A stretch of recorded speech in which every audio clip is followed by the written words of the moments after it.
Maputang ina to mga tela. Asang tama eh. Ano kasi ginagawa nyo? Ah.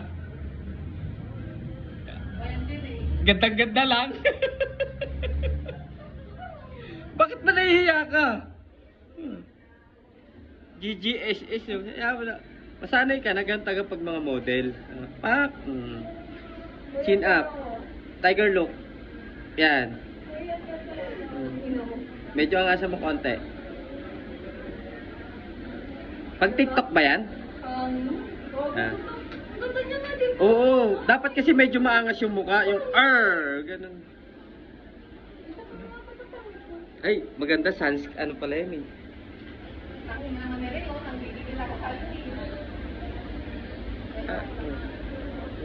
Kaya susut-sut ang ganyan eh, yan tuloy.